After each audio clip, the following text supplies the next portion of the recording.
क्या आपने कभी सोचा है कि कर्ज से छुटकारा पाने के बाद आपकी जिंदगी कितनी आसान हो सकती है? क्या आप भी उस तनाव से बाहर आना चाहते हैं जो हर महीने कर्ज की ईएमआई के रूप में आपका पीछा करता है? अगर हाँ, तो इस वीडियो को अंत तक देखिए, क्योंकि आज हम बात करेंगे उन सटीक और असरदार तरीकों के बारे में जिनसे आप अपनी कर्ज की स्थिति को सुधार सकते हैं और एक नए आर्थिक जीवन की शुरुआत कर सकते हैं। तो इस वीडियो के अंत तक बने रहिएगा। साथियों, सबसे पहले हमें यह समझना होगा कि कर्ज कितने प्रकार के होते हैं। कर्ज को लगभग 3 श्रेणियों में बांटा जा सकता है, जैसे पर्सनल लोन, क्रेडिट कार्ड कर्ज और होम लोन। जिनमें से पर्सनल लोन होता है बिना किसी गारंटी के लिया जाता है। दूसरा क्रेडिट कार्ड का जो लोन है ये अक्सर ऊंची ब्याज दर पर होता है। और तीसरा जो होम लोन है एक बड़ा कर्ज है जिसका असर लंबे समय तक आपको झेलना होता है। कर्ज के इन विभिन्न प्रकारों को जानने से हमें यह निर्णय लेने में मदद मिलती है कि कौन सा कर्ज पहले चुकाना चाहिए। उदाहरण के लिए, अगर क्रेडिट कार्ड का कर्ज सबसे महंगा है तो इसे हमें सबसे पहले चुका देना चाहिए। अब बात करते हैं ब्याज दर और ईएमआई की।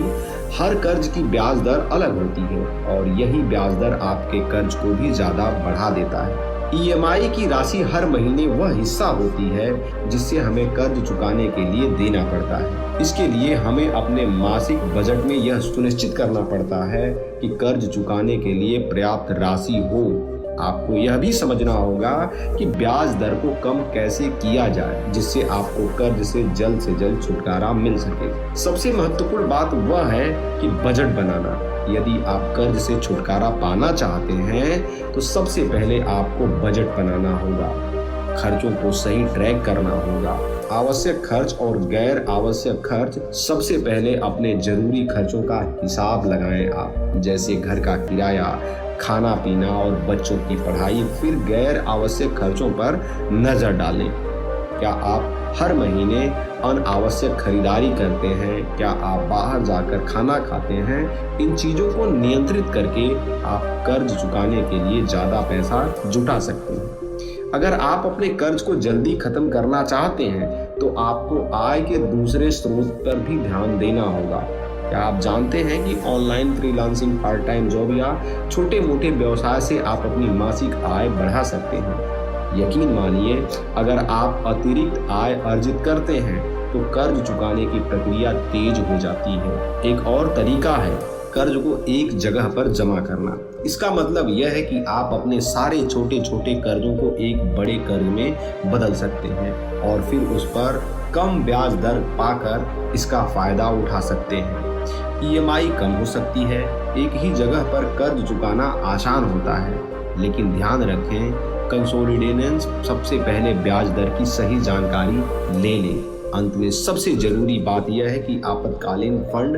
कर्ज से छुटकारा पाने के बाद भी आपको भविष्य के लिए एक फंड बनाना होगा ताकि किसी भी अप्रत्याशित स्थिति का सामना करने से परेशानी ना हो। कम से कम 3 से 6 महीने के कर्ज का आपातकालीन फंड बनाइए ताकि अगर कोई भी इमरजेंसी आ जाए तो कर्ज में वापस न जाना पड़े।